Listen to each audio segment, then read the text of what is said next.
Okay. Good afternoon, everyone, and welcome to Saving Ourselves, a workable approach to reduce breast cancer and embrace wellness. It's my great pleasure and honor to welcome you today to this fantastic webinar that is hosted in partnership with the Links Incorporated, Bradenton, Sarasota chapter, and the Women's Resource Center. The Women's Resource Center and the Links have had a great history of partnering. We appreciate their support. And this is another great opportunity for us to be able to do something that is near and dear to our hearts. Today, during the webinar, we're just asking all of your lines to be muted. All of them are muted, but we still want to hear from you. We want to have the opportunity for you to ask questions. So if you just click on the box that's labeled Q&A and type in your question, you will be able to type that question in throughout the presentation, and we will be monitoring those questions and answer them as at the end of the session. And we just have a reminder that this presentation and these slides are for informational purposes only. It's not medical advice, even though we have some stellar physicians and psychiatrists here today that will be sharing their expertise with you. If you have any questions about a medical condition, any medical condition, please consult your healthcare provider. You know, as we get started with the great agenda that we have today, I just wanted to spend a moment talking about the Women's Resource Center and who we are. The Women's Resource Center since 1979 has been serving women and their families across the Gulf Coast. Our mission is to engage, educate, and enrich and empower women of all generations. And that is a perfect alignment with the mission of the Links, which you'll hear about later. We provide very affordable sliding scale mental health counseling, as well as resource advising to connect you to all resources across our community. And as well as other training, career coaching, scholarships, financial education, ask a banker, ask an attorney, the list goes on. We want the Resource Center to be the first call that you make whenever you need help in your community. So I'm going to turn this over to Dr. Laverne Green, and she is the president of the Bradenton, Sarasota chapter of the Links Incorporated, and she will be able to give you more insights into today's agenda and all those things that we're going to be doing to make you more aware of breast cancer awareness. Laverne. Hello, thank you for joining the Bradenton, Sarasota, Florida chapter Breast Health Series webinar and education, where our goal is to educate, decrease the disparity, early detection, survival, and self-help for National Breast Cancer Awareness Month. This program, entitled Links in Pink, is a national initiative throughout the country of our organization for breast health awareness. Good morning, I am Dr. Laverne Green. I am the president of the Bradenton, Sarasota, Florida chapter. We are 40 members of over 17,000 African-American women throughout the United States, the Commonwealth of the Bahamas, and the United Kingdom. We are dedicated to friendships and a firm commitment to offer community services in alignment with our local community partnerships in breast health. Like today, our partners, the Women's Resource Center, and later next month, the Florida Department of Health and We Care Manatee. We also offer community health services in the arts, services to youth, national and international trends and services, and of course, the health and human services throughout our community. If you'd like to learn more about our chapter, please visit us at our website at bslinkscinc.org. I'd also like to take this time to thank our Health and Human Services facet for planning and implementing our program today, where you will be enriched, you have an elevated awareness and enlightenment to take action to saving ourselves, a workable approach to reduce cancer and embrace our wellness. We have two dynamic members of our chapter who will be our presenters today. We have Dr. Katrina Davis and Dr. Janet Taylor. Both of these members of our chapter have amazing experience in healthcare and are assets to the National Links Organization in advancing and coordinating a comprehensive health care agenda. I would first like to introduce you to Dr. Katrina Davis and give you some background. She is a practicing OB/GYN specializing in female pelvic medicine and reconstruction surgery. Dr. Davis graduated from the University of Tennessee Health Center College of Medicine in 1994 and has been practicing for 26 years. After a 12-year career in academic medicine at the University of Arkansas, Dr. Davis relocated to Florida in 2016, where she currently has a practice at the Charlotte Urogynecology in Port Charlotte and Sarasota, OB/GYN Associates. She has authored and published in numerous health-related medical education forums. And additionally, she has been recognized with honors and awards at the University of Arkansas for Medicine Sciences and Academia, including the Excellence in Teaching Award. She's a diplomat with the American Board of OB/GYN, and also she is married and the mother of 2 daughters. Our second speaker will be Dr. Janet Taylor. She is a board-certified psychiatrist located here in Sarasota, Florida. Her expertise is in community-based psychiatry, mindfulness and self-care, racial trauma, diversity and inclusion, and implicit bias. She's well known nationally to be on the front line battling the emotional and economic impact on mental illness. She is a graduate of the University of Louisville. She completed her psychiatry residency at New York Medical College and obtained an MPH from Columbia University, Mailman School of Public Health in Health Promotion and Disease Prevention. Dr. Janet is frequently featured on ABC Good Morning America, NBC The Today Show, and CNN on subjects on minority health, self-care, stress management, parenting, and work-life balance. She is the former host of the Discovery Health own Oprah series, Facing Trauma, and was the guest care director for the Jeremy Kyle Show. She also had a column in the Family Circle magazine entitled Ask Dr. Janet. Recently, as of this year, she is the author of a bestseller entitled The Courageous Classroom, Creating a Culture of Safety for Students to Learn and Thrive. Janet is a mother of 4 daughters and I think a grandmother of 2. Thank you. I will now turn it over to Dr. Katrina Davis. Good morning. So glad to be here. As Dr. Green said, I'm Katrina Davis. Today, breast cancer, saving ourselves, knowledge is power. We'll start with a few questions. Next slide, please. So this is a poll, so you'll be able to respond to these questions and we'll get a sense of what our knowledge base is starting out. The first question, the incidence of breast cancer is highest in which group of women?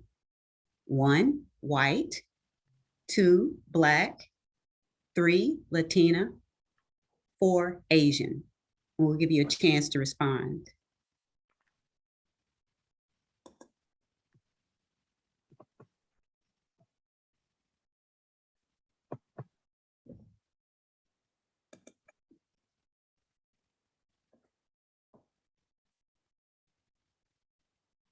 And since I can't see the poll responses, if I just get an indication in the chat, then I'll know to proceed. Thank you. All righty. It looks like a lot of us knew the correct answer is white. And then our next question.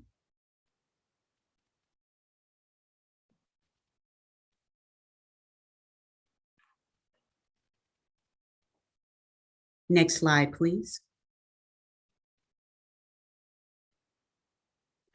Which of these celebrities had breast cancer?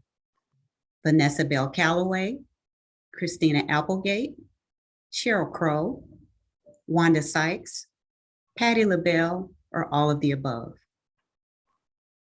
Please enter your answers.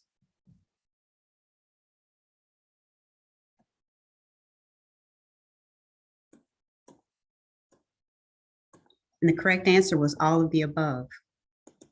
Unfortunately, this is the case. Next slide, please. We're going to start with our learning objectives today, which will be, what are the types of breast cancer? How are they treated? Why are there disparities between ethnic groups? And what can we do to prevent breast cancer deaths and decrease its incidence? Next slide. I'll start with why this is such a strong interest of mine, my own personal story. When I was 25, I noticed a lump in my left breast, and I actually had surgery to remove it. And thank God at that point it was benign. But subsequently, I had several abnormal mammograms. And in 2011, that was my last one. I had an abnormal right breast mammogram. Leading up to that moment, I'd had 3 right breast needle biopsies and 1 excisional biopsy because of recurrent abnormal mammograms. That last biopsy was the game changer. It revealed diffuse flat epithelial atypia, something I'd never heard of before. And actually, the pathologist was my friend, and we discussed it. And she said, well, this in some circles is considered to be a precursor to ductal carcinoma in situ, which is a form of breast cancer. I then went to see a geneticist, and we reviewed my family history, and I did have some family history, no first-degree relatives, but enough to kind of raise a red flag. I went through genetic screening tests, and I was negative for the breast cancer genes 1 and 2, also known as BRCA1 and BRCA2. So it wasn't really clear cut. They were like shades of gray, if you will. So my husband and I requested an actual conference, a multidisciplinary approach. And we spoke with my breast surgeon, radiologist, the pathologist, and the geneticist, all in conference one morning. And what they came up with was 2 recommendations. I could either have an MRI of my breast every 3 months. And I said, well, what happens if they're abnormal? They said, well, you'll get more biopsies. And then the last option was to proceed with the double mastectomy and reconstruction. And my husband and I decided, for peace of mind, that for me, the best option was a double mastectomy. So that's what we did. Next slide. Unfortunately, many women are faced with making these decisions. Fortunately for me, at least, I did not have breast cancer. My surgery was preventative. But 180,000 women are diagnosed each year in the United States with breast cancer. Breast cancer is the most common non-cutaneous, so non-skin malignancy, and the second most lethal form of cancer among women in the United States, second only to lung cancer and closely followed by colorectal cancer. The chance for a female overall to be diagnosed with breast cancer during her lifetime is 1 in 8. Next slide, please. So what are some risk factors? Well, our risk for breast cancer increases with age. Apparently, the earlier the onset of menses, that increases your risk. Older age when we first become pregnant, use of hormone replacement therapy, having dense breast tissue, a family history, genetic mutations such as BRCA1 and BRCA2, as I mentioned before, having had radiation treatment or therapies to the chest, being overweight, and not exercising. Next slide, please. So we'll start with just looking at the anatomy of the breast. We have the breast lobules where milk is produced, the ducts where the milk travels to the nipple where it's excreted when we're breastfeeding. The most common locations for breast cancer are actually within those ducts or intraductal or intralobular within the lobules. Some more rare types would be phyllodes, angiosarcoma, Paget's disease, and inflammatory breast cancer. Carcinoma in situ means those cells are equipped to become invasive, meaning they can spread beyond their starting point, their natural location. Invasive cancer means those cells have already moved beyond their starting point, their natural tissue. And then metastatic means that those cells have traveled to distant locations, and particularly in breast cancer, those locations are usually liver, brain, bones, or lungs. Next slide, please. So in equipping ourselves for treatment, our teams usually try to get as much information as they can about the cancer to tailor make your treatment. One of those tools is staging, which can be surgical or clinical. Most of the time it's surgical. And you can have 0 to 4, with 4 being a worse stage of disease, more widespread disease. They also look at the tumor size, lymph nodes, and metastasis. Also, a part of that evaluation is the grade, meaning how much does that cancer actually look like a normal cell? The higher the grade, the less it looks like a normal cell and the more aggressive the cancer type. And then receptors are another component of evaluation and staging of breast cancer. Next slide, please. So those receptors would be estrogen receptor. A tumor can be either positive or negative for that, as well as progesterone.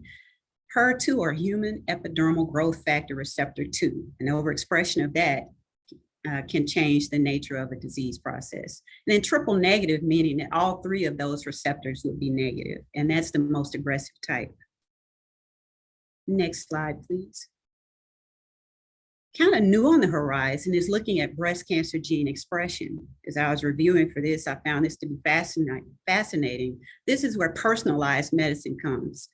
Tests are actually performed on the tissue after the biopsy or surgery, and they examine patterns of different genes so they can predict the behavior of the cancer. So they can look at each individual person and determine more about their particular breast cancer and tailor make their treatment to fit their situation. Next slide, please. So there are many, many components available, and it depends on all of those factors we just mentioned and personal discretion in terms of should it be surgically removed, radiation, chemotherapy. There are anti-hormonal medications that work on those estrogen and progesterone receptors we talked about. Targeted drug therapy, which can work on like that HER2 receptor or HER2 receptor. Basically, those targeted drug therapies attack specific cell proteins. And then immune therapy, I found this to be fascinating. They can actually give us drugs that boost our own immune system to fight the breast cancer. So instead of attacking the breast cancer, it's boosting our immune system. Next slide. So 5-year survival rates, overall, all comers, 89.2%. But if that disease is localized, now we're up to 98.6%. Regional disease, meaning it's still within the breast, but it's kind of spread beyond those initial sites, 83.4%, and then metastatic. That's when we really drop down, when we spread to the liver, the bone, the brain, as we talked about before. Now we're down at 23.4%, and that's where we don't want to be. Next slide. So we talked about this a little bit, but breast cancer incidence is actually highest in white women in the United States, with Black women coming second, and then Asian and Pacific Islander, Latina at 11%, and Native Americans at 8%. But despite that, next slide, the trend that we see in breast cancer in African Americans doesn't correspond to that incidence. Black women are 36% less likely to survive their breast cancer when compared to white women. Black women tend to have more aggressive cell types, such as triple negative, like I mentioned before. That means they lack those receptors. Black women tend to present later in the disease process. And then Black women tend to be diagnosed with breast cancer at a younger age than white women. For example, the median age at diagnosis for Black women is 59 compared to 63 for white women. Next slide, please. So why is this? What are the barriers to early treatment and diagnosis? Well, implicit bias in healthcare providers, fueled by racism, a lack of access to healthcare, poverty, lack of insurance, a general lack of understanding, and mistrust of the medical community, fueled by such incidences as the Tuskegee experiments in the past. Fear of treatment and its implications. I think this is underrated. But my patients, the first thing they wonder about is, well, Will I still be a woman if I don't have my breasts? That really plays a big part in the body image of many women. Next slide. So some examples of implicit bias in medicine, and I actually found this on the Joint Commission website. The Joint Commission, if you're not familiar with it, this is the organization that accredits hospitals, apparently internationally, but I was aware of only in the United States. But they put out this information on their website. Non-white patients receive fewer cardiovascular interventions and fewer renal transplants. Non-white patients are less likely to be prescribed pain medicines, not just narcotics, but also non-narcotics. Black men are less likely to receive chemotherapy and radiation therapy for prostate cancer and more likely to have their testicles removed. And in general, the patients of color are blamed. They are more likely to be blamed for being too passive about their own health care. Next slide, please. So what can we do to decrease these disparities? Well, something like we're doing today, education, knowledge is power. Increasing access to healthcare, and we'll have some information provided towards the end of this presentation. It talks about that, like mobile vans and clinics that occur out in the community. Financial assistance being provided. And this is key, diversity, equity, and inclusion training for healthcare workers and administrators, because we make the decisions that shape the policies. Empowerment, telling our patients to be their own advocate for their care, that they have that right. And then I think this is not looked at as closely as it should be, as important as it is. It's just acknowledgement. Next slide, please. I was at a conference a couple of weeks ago, and this was one of the topics at the American Urogynecologic Society meeting. But they spoke about Dr. James Marion Sims. Anyone that trains in OBGYN has heard that name because he was considered to be the father of gynecology. Many gynecologic surgeries and techniques and instruments. There's a Sims retractor, Sims forceps. I heard this name over and over again throughout my training. What we didn't know, or what was not publicly known until a few years ago, is that he actually purchased slaves to practice on, obviously without their consent, but without anesthesia. So to acknowledge this, in Montgomery, Alabama, in September of this year, they dedicated this monument by a local artist called the Mothers of Gynecology. And it's dedicated in the names of 3 of the slaves that were practiced upon. Anarcha, Betsy, and Lucy were actually used in this work. And that's key to the healing. It's just acknowledging that things happen and making steps for reparation. Next slide, please. So what are some things that we can do as women? What can we do? In general, if you have average risk, then annual screening is available to you in an option starting at the age of 40 to 44. And once we get to 45, then it's recommended that everyone have an annual. And this is an annual mammogram. This is from the American Cancer Society. And this is always a question with my patients. The American Cancer Society says that these should continue until the life expectancy is less than 10 years. Well, who knows how long they're going to live? That's the first question my patients ask. But some organizations say 75, some say 80.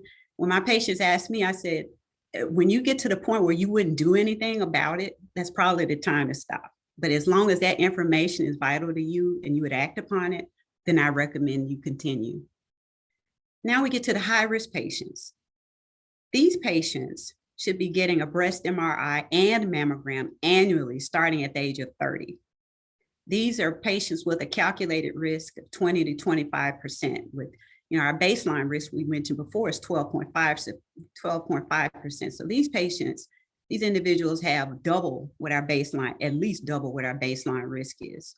These are patients with family history, positive BRCA1, BRCA2, or other genetic mutations, history of radiation treatment to the chest. And when you think about this, this requires communication to know these things. That means families, mothers, daughters, grandmothers are talking about this, not hush hush. This is important information to share with your family members so that they can make informed decisions about their health care. Next slide, please. So another option is preventive surgery. I always think about Angelina Jolie and her courage, and I'm so glad that she publicized when this happened to her. But her mother died at the age of 56 of ovarian cancer.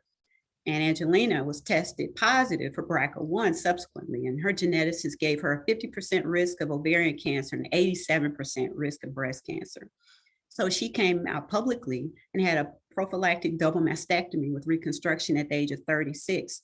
And then a few years later, she also had her tubes and ovaries removed to eradicate those risks or alleviate those risks. So that's one option if you're in that category she was. Other risk reducing actions, regular exercise, maintain a healthy body weight, avoid or limit alcohol intake, a diet high in fruits and vegetables, but low in red and processed meats. Next slide, please. I just want to go into, when people say regular activity, a lot of my patients say, well, what does that mean?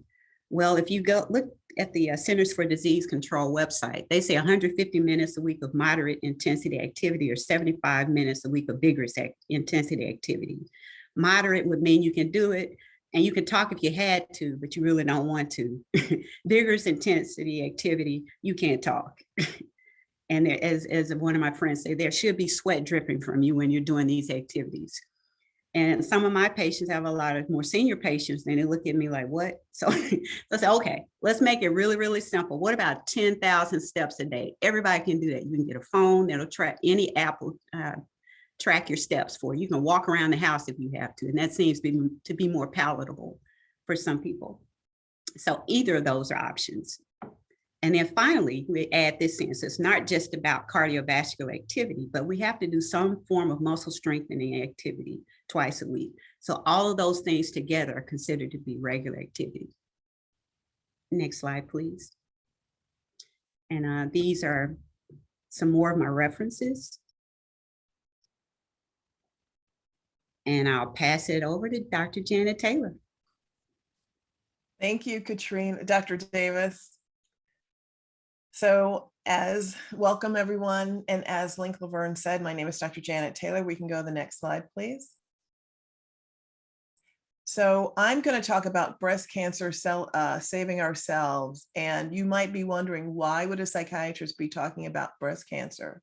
But as Dr. Davis mentioned, when you are talking about breast cancer and certainly risk factors and making decisions about yourself, remembering that your brain is in your body. And if we can pay attention and take care of our brain, then it will help us as we make the right decisions for ourselves and certainly manage our stress levels and challenge those decisions that make us not want to face a possible detection, not want to face a possible treatment, and may interfere with us advocating for ourselves. And we really want to break down those barriers.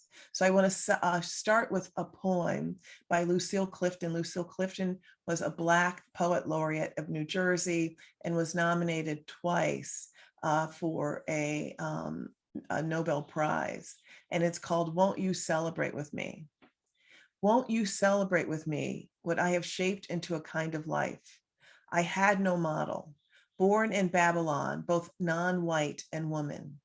What did I see to be except myself? I made it up here on the bridge between starshine and clay, my one hand holding tight my other hand. Come celebrate with me that every day something has tried to kill me and has failed. And for many of us as women, and in particular with COVID-19 and racial reckoning, long history of racism, sexism, ageism, that feeling of something trying to kill you every day is real. Next slide, please. And the reality is, when things interfere with our mental health, it can impact our ability for self-care. And self-care is more than just going to get your nails done, which is great, or getting your hair done. Self-care is the ability of an individual, of each of you, to be aware of and understand the needs, facing their needs, utilizing their own resources by balancing them against the demands they face. So you recognize what you need, you utilize those resources, and balance them against the just demands or stressors that you may face. Next slide, please. Why do we need self-care? We need self-care to flourish, to live optimally. And it's estimated that only 20% of the population lives flourishing, where you are focusing on your goodness. We're using generativity, which is what happens as we age, that allows us to look back at our lives, look forward with optimism. And we focus on growth and resilience. Because for the 80% of us who feel hollow, who feel empty, who feel powerless, we are the ones who may be the least likely to go and get a mammogram, or to follow up, or to find out what our resources are if we are underinsured, or even what insurance is. So self-care is central to us taking care of ourselves, related to our happiness, our health, finding meaning and purpose in life. And related to how long we live, how well we live, a sense of purpose is more important than happiness. And that purpose can come from being healthy so that you can live long enough to see your children or grandchildren. So you can be healthy enough to walk your children to school and take care of yourself. Self-care is central to close relationships and related to the character and virtue that's rooted in the pillars of family, faith, work, and education. So how we take care of ourselves is paramount. Next slide, please. So often we're taught that we are living in the society where there's a myth of multitasking. Reality is our brain focuses the best and does the best when it really prioritizes one thing at a time, focuses on one thing at a time. And that one thing should be you. So the reality of the time that we're living in is that most people, especially from an economic standpoint, social forces are motivated by factors that don't have anything to do with you. And you have to elevate yourself. You have to surround yourself with positive people so you can maximize your own potential. And to do that, we have to release our suffering, reclaim our power, reframe our mindset about what we deserve, and reset. Next slide, please. So to do that in the spirit of self-care means self-awareness, being aware of that inner dialogue that tells us, oh, it doesn't matter if you don't go to the doctor, or who cares about us. 70% of our thoughts are negative, 70, which means we have to focus on what's positive and challenge that inner dialogue that may tell us it's okay if we miss our exam or if we don't take our medication. We have to be aware of our suffering and the mindset that's related to that as it gets in the way of our self-care. We have to push through with action. It's not enough just to know something. As you listen to Dr. Davis talk about the risk factors and what we could do, we need to put that into action. Each of you should leave this call committed to a new purpose that is related to you being healthier, to challenge your motivation, and to be aware of your self-efficacy. And self-efficacy is the ability to use your knowledge and tools to have an outcome. So now you are being presented with knowledge and you're going to have the tools. Get a mammogram so that you can take care of yourself. Self-care is related to you saying, I am enough, with gentleness, and you bear witness to your own ability to succeed. So if you have no cheerleaders in your life, you become the cheerleader for yourself.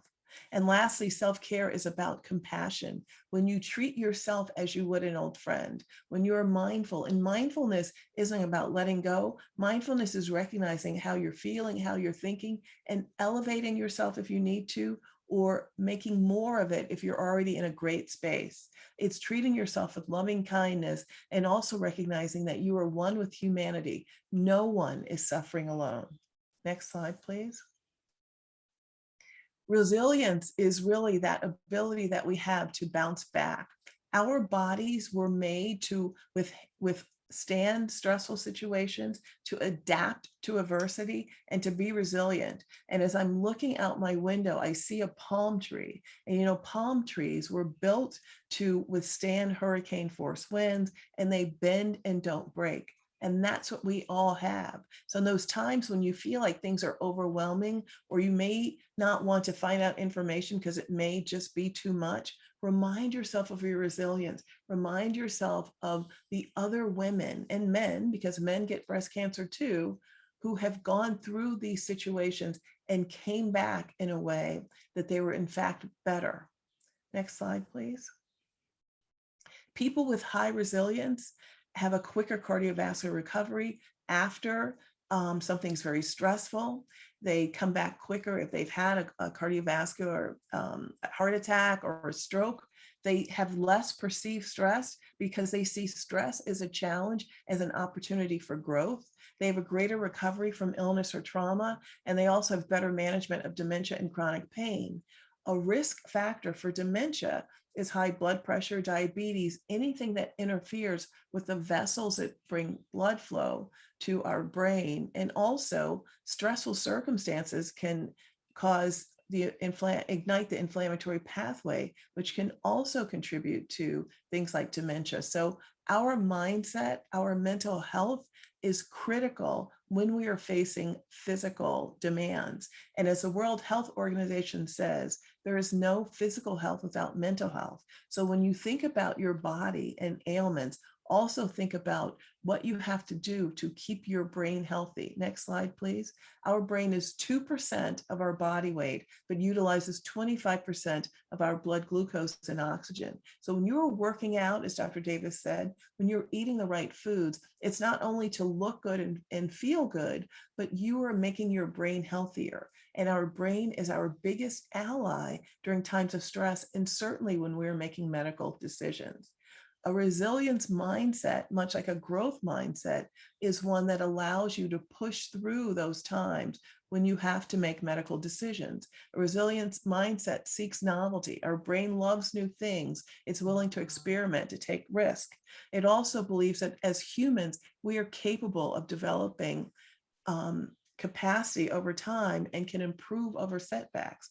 So what we perceive as done to us, in fact, can be done for us because we learn from it. A resilience mindset requires attention and awareness of thinking, which means you have to carve out that time to focus on your life, your own life, to stop being distracted by social media and things that are out of our control, and really pay attention to what you can control. And that is yourself, your friends, your faith, and your health.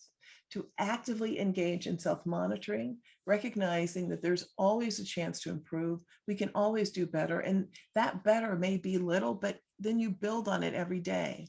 We learn from other people. We see feedback as a challenge to learn and not a threat. And so when someone makes a comment, we have to, ask ourselves, instead of being defensive, will that help? And for many of us, even going to the doctor can feel like a threat, because you have to step on a scale. You don't want to get blood work. You don't want to know the results. You don't want to get a mammogram, don't want to get a pap smear. We have to change that attitude and look at that as information that can help us, knowing that if it's something that is found out by us, it may be harder. Who can you talk to about it? Who can support you so that you can take care of yourself, so you can be healthier within your household? And a resilience mindset also focuses on pushing through to potential, which is what we all want. We all want to be better. Next slide, please. So the 4 P's of self-care are passion, purpose, power, and peace. Next slide, please.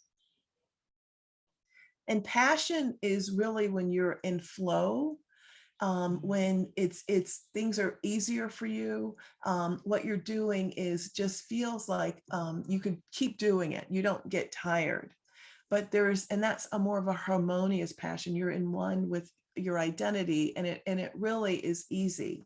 There's some obsessive passions that may not be easy when you recognize that things may feel like a burden, or if you don't do them, then you feel a certain way. So be aware that what you want to push for is what makes you better.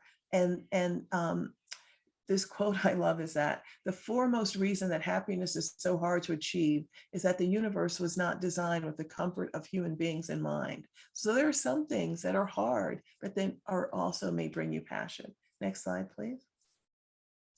Reframing your mindset with purpose, a sense of purpose, your talents, your gifts, and your values. And when you are focused on things that you need to with purpose, then it's easier to learn. You listen to understand and to be understood. You're able to highlight what works for you and then fix what's failing because you are actively monitoring what's going on. And all of that is with a sense of purpose. Next slide, please. When we're at peace, we release our suffering. And releasing your suffering doesn't mean that all of your suffering goes away, but it means that you have made amends with it. And you are able to put it in a place that allows you to still be happy in spite of grief or trauma or loss. So often, so many of us hold on to pain and our trauma, thinking that if we hold on to it, things won't happen to us again. They do. And so the goal is to be able to still find peace in the midst of the reality of your own circumstance. There's historical trauma that we have. Thich Nhat Hanh, the Buddhist writer, says that if we can inherit the way we walk and our skin color and the color of our eyes, then we can also inherit the pain of our ancestors. And he suggests that the real challenges for us is to mitigate that pain, to release that pain of our ancestors by releasing our own pain. And that can help us to walk more freely and certainly allow our own children and grandchildren to not have the same suffering that we had. You can release by writing things down, let go of your pain. You can use your breath. You know, the breath is a gift that we have, not only that gives us life, but times of stress and trauma. Taking 5 deep breaths in where you inherit think about inheriting the goodness of the earth and what the universe sends you, and exhale what troubles you. Just the power of the breath is so incredible. And the reason that you feel relaxed when you take deep inhalations and exhalations is as when you expand your lungs, you ever so gently push on your vagal nerve, which actually slows down your heart rate. And also when you take deep breaths, you connect what your parasympathetic nerves, those nerves that you don't have voluntary control over, with your sympathetic, which you do. And so you're making that connection and easing the stress in your body. You can write down your intentions, what you want to happen, how you want to be, and then you can consciously move with hope. Next slide, please. Knowing that hope is always there, no matter how dark it feels, hope is always there. So how do we reclaim our power? We stop saying yes when we want to say no. And there are people and things that we may have to say no to so that we can get to our mammogram, so that we can find some peace in our lives. And one of my favorite sayings is no is a complete sentence. It's not no, call me tomorrow, no. Just saying no so that we can take care of ourselves. We can invite our personal power back in. And that power, again, is what we need to do mentally. It's what we need to do physically and spiritually. We need to be rooted in ourselves so we can take the best care of ourselves. We can change our self-narrative so that it is one that really speaks to us as a good and powerful force. There is no inner enemy. Like, you are not broken. We are not broken. We are not damaged. And so we have to lose that mindset and know that behind every behavior is a positive intention. So be good to yourself and understand that you're trying to do the right thing. There's that positive intention. And for many of us, that's work. We have to change this narrative of what people have placed on us because of gender, placed on us because of the color of our skin, placed on us because of racism, or Dr. Davis was talking about implicit bias, those factors that get in the way of us being our complete selves. We have to actively fight those and give ourselves permission to be as big as we can be, as deep as we can, and really utilize the freedom that we have to use our voice and our body. Next slide, please. Excuse me. And so how does it start? It starts with us constantly asking ourselves, are you okay? Are you well? Are you thriving? And thriving goes beyond surviving. Thriving is when you go beyond resilience. You are, no matter what your circumstance, you are consciously and actively doing better. And as the great poetess Audre Lorde said, caring for myself is not self-indulgence, it's self-preservation. And that is an act of political warfare. And many of our households, putting ourselves first, taking care of ourselves, can be an act of warfare. But you have to have it that way. We have to find the time to get enough sleep, next slide, please, to take care of ourselves, to eat mindfully, to exercise, to surround ourselves with positive people, to keep up with our mammograms, and really focus on us. That is our superpower. That is our right. And there are always people around that can help. I work at Centerstone Psychiatry. Dr. Davis is around doing OBGYN. If you are underinsured or uninsured, you can go there. There is a women's resource center. There is turning points for people. There is always something. So there, even though some resources may be hard to access, they are there. But put yourself first and realize that you need it.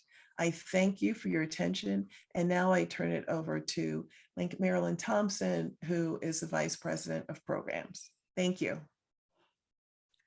Good afternoon. What a delightful, informative, and inspiring presentation that we've had from Dr. Janet Taylor and Dr. Katrina Davis.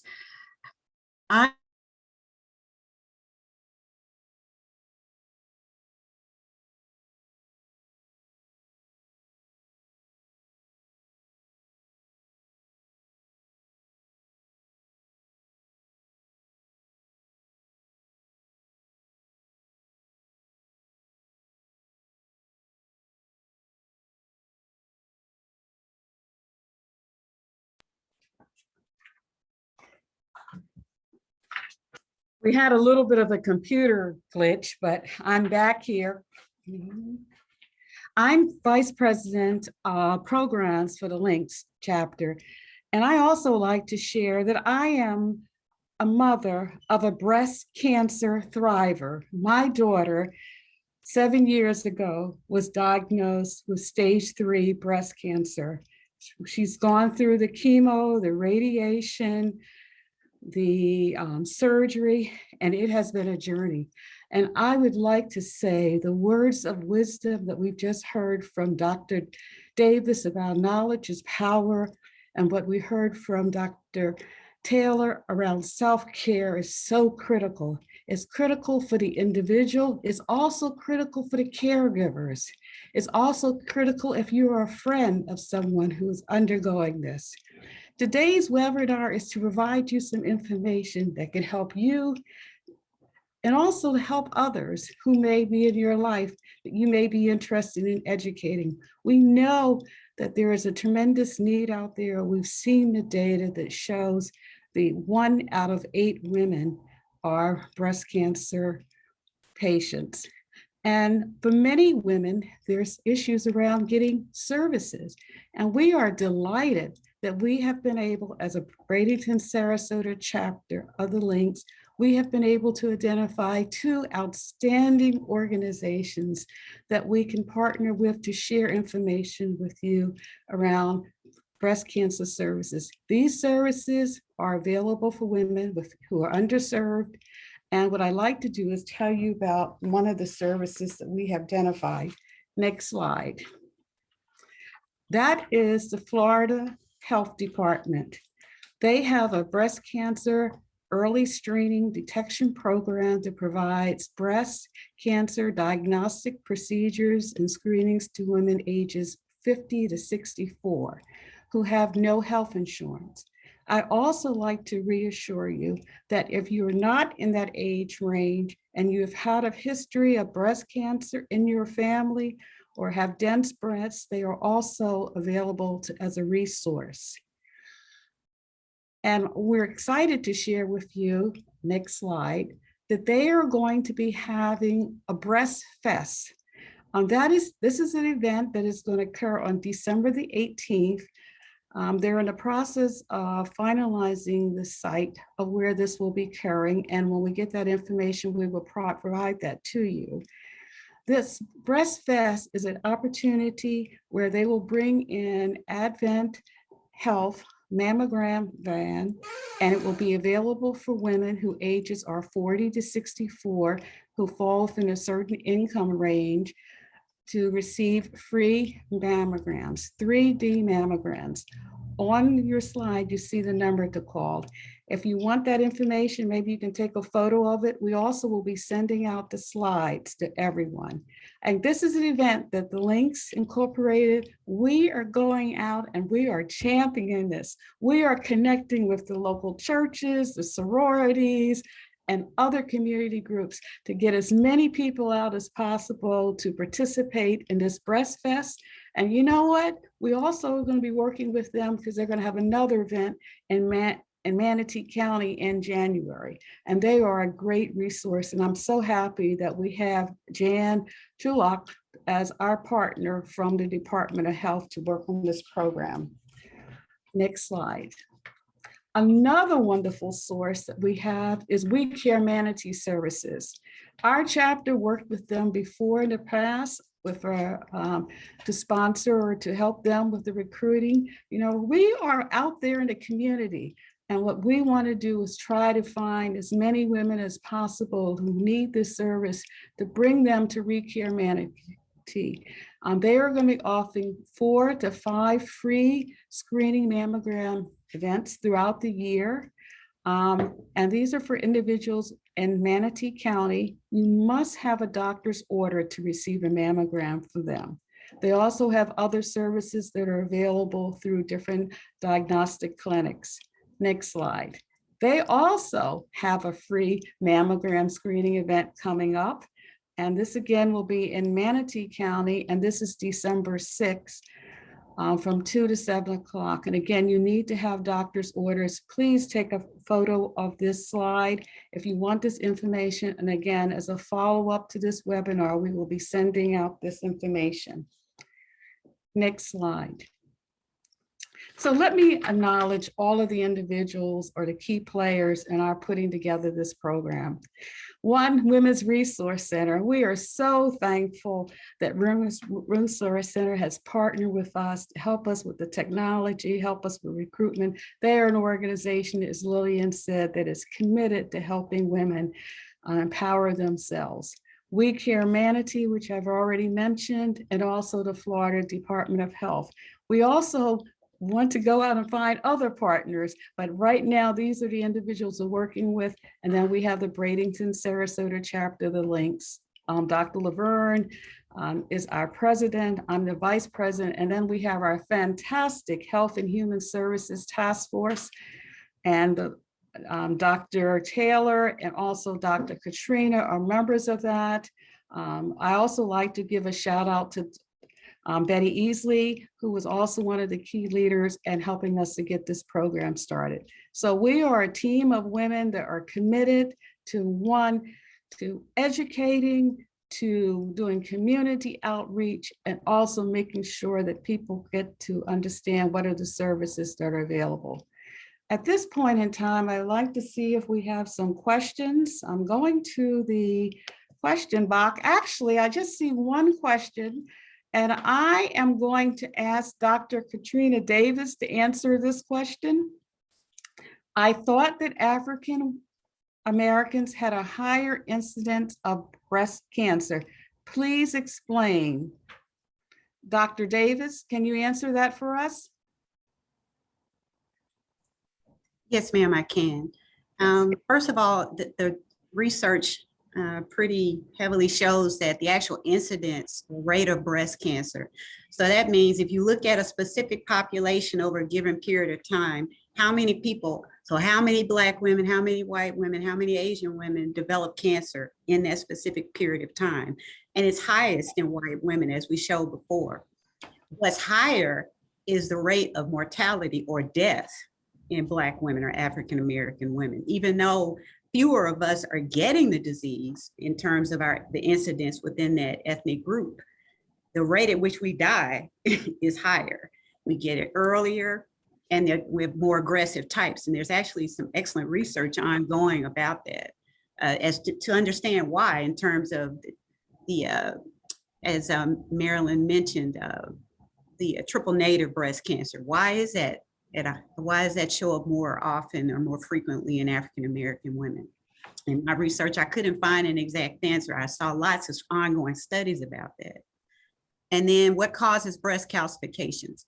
Well, breast calcifications are calcium deposits, and they show up on our mammogram because the calcium absorbs radiation or X-rays, and so it lights up really white, so you can see it better.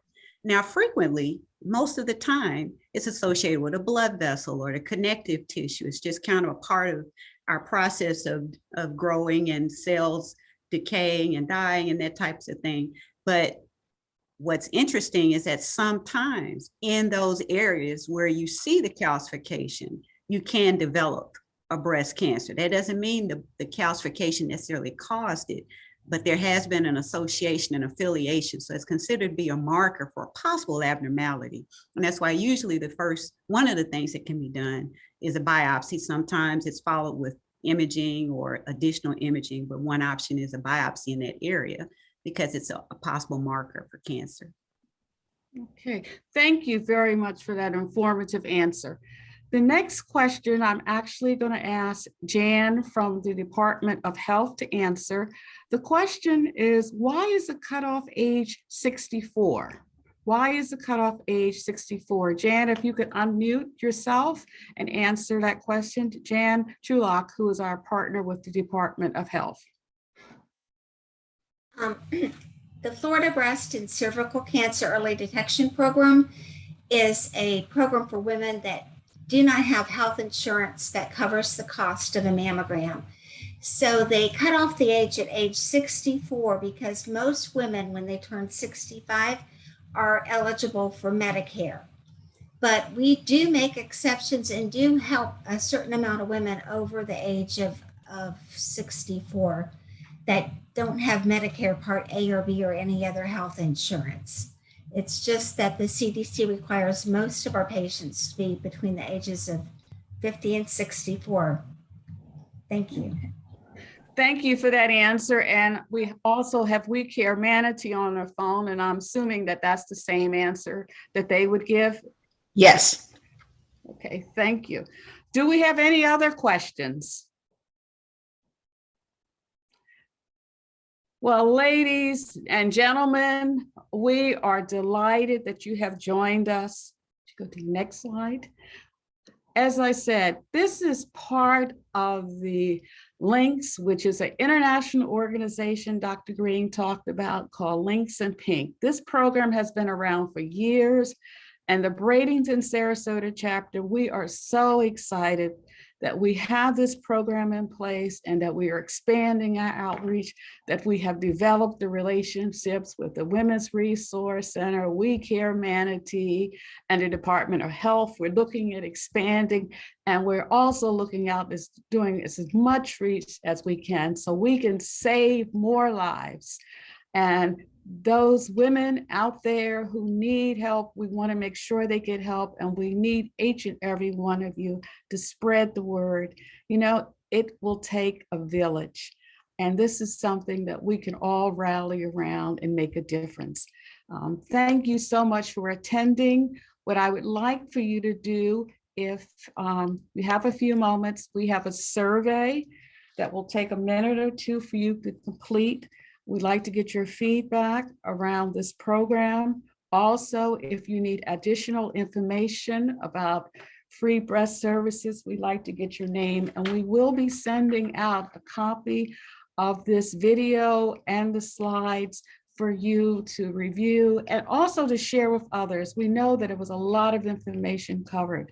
And again, thank you so much for spending some of your Saturday early afternoon with us. We appreciate all you're doing, and let's give a big shout out and support ourselves and all the other women around us and men who we can help save their lives. Thank you again.